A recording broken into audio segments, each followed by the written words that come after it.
सो hey guys, एक बार फिर आप सभी का स्वागत है हमारे यूट्यूब चैनल एक्सपोज बड़ी पे। सो दोस्तों, आज हम लोग बात करने वाले बहुत इंपॉर्टेंट टॉपिक के बारे में। वो है स्मॉल कैप इन्वेस्टमेंट को लेके। देखिए, जो ग्रो म्यूचुअल फंड की तरफ से, जिसका नाम है grow Nifty small cap 250 index fund, ठीक है। और जो इसका सब्सक्रिप्शन वो यहाँ 9 फरवरी से 23 फरवरी तक रहेगा, 2024 तक। तो इसी से रिलेटेड हम कुछ क्वेश्चन आंसर भी करेंगे, जो यहाँ पर हमारे सामने है कार्तिक सर। इनसे हम लोग थोड़ा सा इस सारी चीज़ों के रिलेटेड जो है बात करने वाले हैं। और ये जो है एजुकेटर हैं एड ग्रो म्यूचुअल फंड में। तो जो भी क्वेश्चन मैंने यहाँ पर राइट डाउन किए हैं, इनसे हम आस्क करेंगे और जानेंगे उसके बारे में। और ऑडियंस के लिए भी काफ़ी ये बढ़िया, आप कह सकते हैं, सेशन होने वाला है, जिससे आप लोगों को भी जानकारी होगी। और इससे स्मॉल कैप इन्वेस्टमेंट से रिलेटेड, या आप कहें कि जो ग्रो का Nifty small cap 250 index fund है, इससे रिलेटेड सारी जानकारी मिलने वाली है। तो सर, आपसे थोड़े से क्वेश्चन हो जाएं, अगर आप कंफर्टेबल हैं, मैं थोड़ा सा आस्क कर सकता हूं आपसे। जरूर Shubham ji, thank you very much. Thank you so much. I'm very happy being here. Thank you. Sir, जो सबसे पहला क्वेश्चन मैंने राइट डाउन किया हुआ है यहाँ पर, हाँ जी। जो इन्वेस्टर होते हैं स्मॉल कैप कैटेगरी के, वो, आपको मैं एकदम सिंपल लैंग्वेज में बोलूँ, क्यों कंसीडर करें यहाँ पर जो स्मॉल कैप इन्वेस्टमेंट है, उसको क्यों कंसीडर करना चाहिए, इसे मुझे थोड़ा जो है आप अपने लैंग्वेज में मुझे बताइए। देखिए शुभम जी, जी। स्मॉल कैप स्टॉक्स जो है ना, उसको हम हम्म। आमतौर पर high risk high return category में हम उसको डाल देते हैं, राइट। राइट। आप पिछले 10 साल का जब जो स्टॉक्स ने जो 10x का परफॉर्मेंस दिया है, उसका आप परफॉर्मेंस देखेंगे, उनमें से ज्यादातर कंपनियां जो है वो स्मॉल कैप को रिप्रेजेंट करता है, right. Right. Small cap stocks जो है वो एक हाईएस्ट अर्निंग ग्रोथ भी दिखाया है in comparison to large cap and mid cap. So ये जी हाँ, एक जी स्ट्रॉन्ग हाँ। केस बनाता है। बट हम्म। इतना स्ट्रॉन्ग केस के साथ साथ हमें ये भी ध्यान में रखना है, स्मॉल कैप स्टॉक्स जो है या उस कैटेगरी जो है, लार्ज कैप और मिड कैप के कंपैरिजन में काफी रिस्क ज्यादा कैरी कैरी जी करता हाँ। है, राइट। डाउनवर्ड रिस्क जो है काफी ज्यादा रहता है। तो इसीलिए कोई भी एक इन्वेस्टर इस कैटेगरी में इन्वेस्ट करते वक्त अपना जी। पोर्टफोलियो को डाइवर्सिफाई करके इन्वेस्ट करना दिमाग में रखना चाहिए। जी हाँ, ये आपने सही कहा। और सर, आपके लिए सेकंड क्वेश्चन जो है, हाँ यहाँ जी। पर क्या आप मुझे बता सकते हैं कि Nifty small cap 250 index fund जो है, ये क्या है? देखिए, हम पहले इंडेक्स को समझ लेते हैं। निफ्टी जी हाँ, small cap sure sure. Index जो है,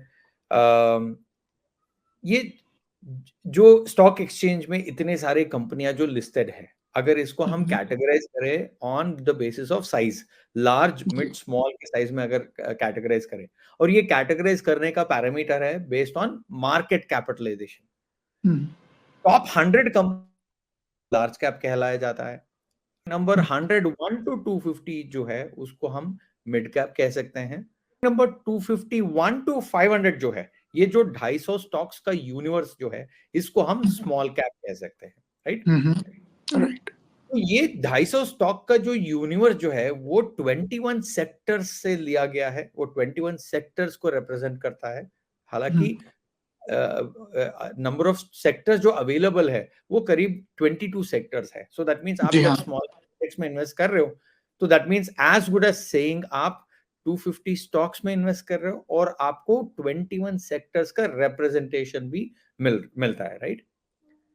तो राइट। इतना डाइवर्सिफाइड पोर्टफोलियो में इन्वेस्ट करने का एक और फायदा ये है, अगर कोई जी। एक कॉन्सेंट्रेटेड स्मॉल कैप पोर्टफोलियो में इन्वेस्ट किए, कोई एक दो स्टॉक में इन्वेस्ट किए, उसमें डाउनसाइड रिस्क काफी ज्यादा रहता है।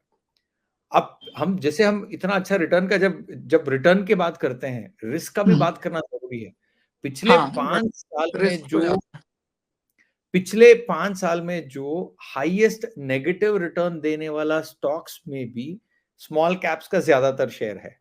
तो इसीलिए एक एक डाइवर्सिफाइड पोर्टफोलियो होना जरूरी है, जो एक स्मॉल कैप 250 इंडेक्स जो है निफ्टी का, वो प्रोवाइड करता है। Right. Thank you so much आप सर, काफी बढ़िया से यहाँ समझा रहे ऑडियंस को, यहाँ पर अच्छे से समझ भी आ रहा होगा। अब ये जो क्वेश्चन है, मेरे ख्याल से ऑडियंस के लिए भी बहुत जरूरी होने वाला है। ये जो क्वेश्चन है, क्यों किसी को स्मॉल कैप इंडेक्स में इन्वेस्ट करने से पहले कंसीडर जो है करना चाहिए, ये आप मुझे बताइए। देखिए, एक स्मॉल कैप ऐसा कैटेगरी में इन्वेस्ट करना है ना, वहां पे 3 तरीके हैं या 3 ऑप्शंस हैं। पहला जी। ऑप्शन, एक एज एन इंडिविजुअल खुद रिसर्च करके डायरेक्ट अपना स्टॉक्स खरीद लिया जो स्मॉल कैप का हम्म, स्टॉक्स था। तो इसमें वो स्टॉक सिलेक्शन रिस्क तो हमेशा रहेगा ही, जरूरी नहीं आपने जो स्टॉक सेलेक्ट किया वही अच्छा परफॉर्म करे, जी राइट? एक कॉन्सेंट्रेशन रिस्क हो जाता है।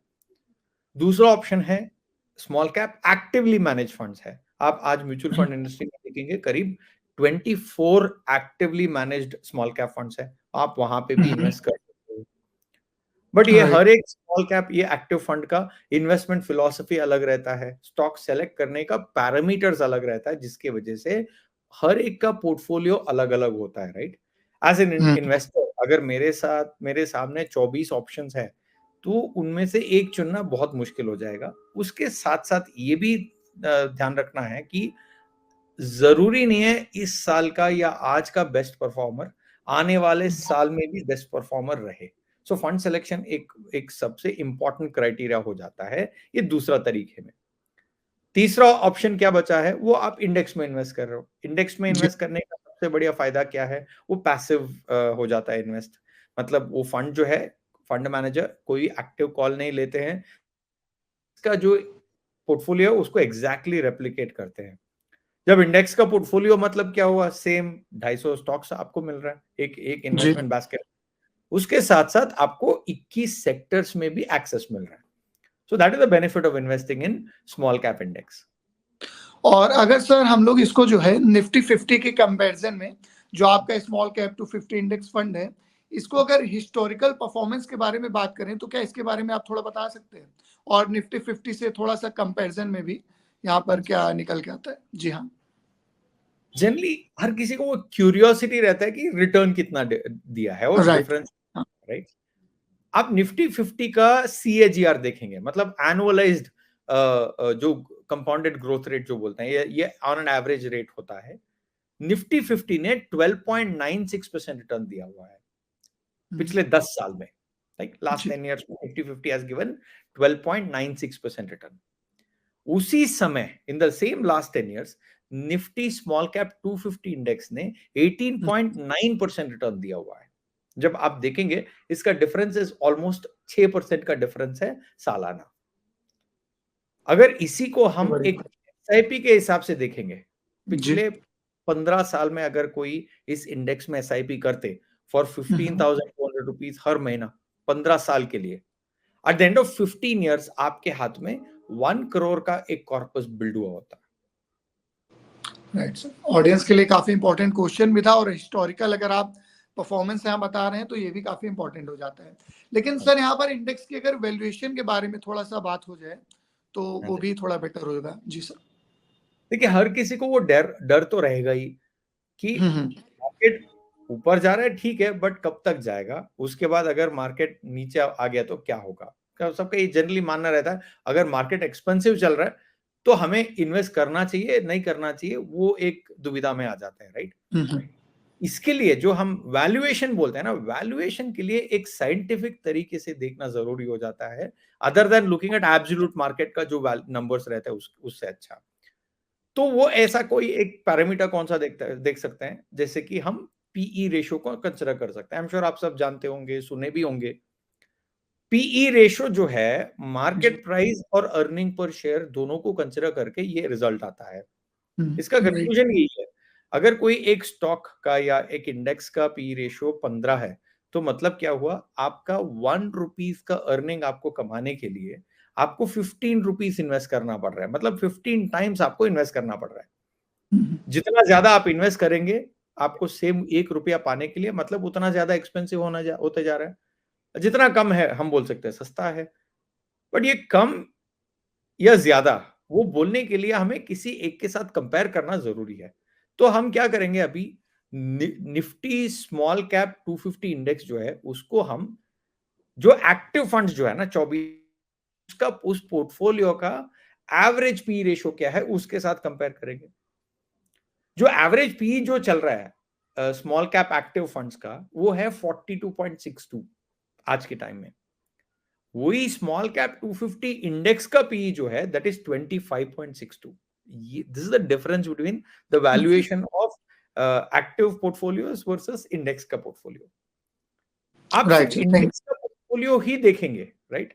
Just one more point here, आप इंडेक्स वैल्यूएशन देखेंगे, पिछले 5 साल का एवरेज नंबर जो है ना, उससे भी कम में चल रहा है ये 25.62. So that makes the case in terms of valuation. काफी डिफरेंस है सर यहाँ पर. Thank you so much sir. और यहाँ पर अगर व्यूअर के तरफ से मैं यहाँ पर बात करूँ, तो जो व्यूअर हैं उनको ग्रो निफ्टी स्मॉल कैप जो 250 इंडेक्स फंड है उसको क्यों कंसीडर जो है करना चाहिए? जो भी व्यूअर और ऑडियंस है उनके लिए ये आपको जवाब दीजिए सर. देखिए, एक स्मॉल कैप इंडेक्स हो या कोई भी एक इंडेक्स हो या एक पैसिव फंड हो, सेलेक्ट करना आना चाहिए. वो सेलेक्ट करने का करने वाला एक मेन पैरामीटर जो है, इसको हम बोल सकते हैं ट्रैकिंग एरर. ट्रैकिंग एरर का मतलब क्या है? जो आप इंडेक्स का पोर्टफोलियो देखते हो, उसके साथ साथ आप अपना फंड का भी पोर्टफोलियो देखिए. उसमें जितना ज्यादा गैप है उतना ज्यादा ट्रैकिंग एरर है, राइट? जितना गैप कम है, ट्रैकिंग एरर कम है. ट्रैकिंग एरर होने का एक और वजह है, वो है जो इंडेक्स में जो वेटेजेस है ना स्टॉक्स का, वो वेटेजेस चेंज होता रहता है due to change in the stock prices. अगर स्टॉक प्राइस अगर बदलता रहता है तो वेटेजेस भी बदलता रहता है जी. इसको रेगुलरली या फ्रीक्वेंटली फॉलो करना या इंप्लीमेंट करना, वो एक सबसे बड़ा टास्क हो जाता है. इस टास्क को आसान करने के लिए ग्रो जो है एक in house proprietary technology develop किया है, जिसको हम बोल सकते हैं स्पीयर टेक्नोलॉजी. जो एक पोर्टफोलियो को जो रीबैलेंस करना रहता है प्राइस चेंज की वजह से, वो रीबैलेंसिंग का फ्रीक्वेंसी बढ़ा देता है, जिसके वजह से एक ऑब्जेक्टिव है कि ये जो गैप है वो गैप कम करे और ट्रैकिंग एरर कम करे. Thank you so much sir. यहाँ पर जो grow Nifty small cap 250 index fund है उसके बारे में इतनी बेहतरीन जानकारी देने के लिए. और यहाँ पर फिर भी मैं व्यूअर को ये बोलना चाहूंगा कि अगर उन्हें और थोड़ी रिसर्च करनी है इसके बारे में, वो आराम से रिसर्च कर ही सकते हैं. और जो उनके फाइनेंशियल एडवाइजर हैं उनसे एडवाइस लेके ही वो यहाँ पर जो है इन्वेस्ट करें तो ज़्यादा बेटर होगा. बाकी इन्वेस्टमेंट के लिए सभी को ये कह सकता हूँ मैं कि जितने भी क्वेश्चंस थे वो क्लियर हैं. सर ने काफी अच्छे से समझाया अपने वैल्यूएबल टाइम निकाल के. Thank you so much sir. Thanks Shubham, thank you. Thank you sir. Mutual fund निवेश बाजार जोखिम के अधीन है. योजना संबंधी सभी दस्तावेजों को ध्यान से पढ़ें. Mutual fund investments are subject to market risks. Read all scheme related documents carefully.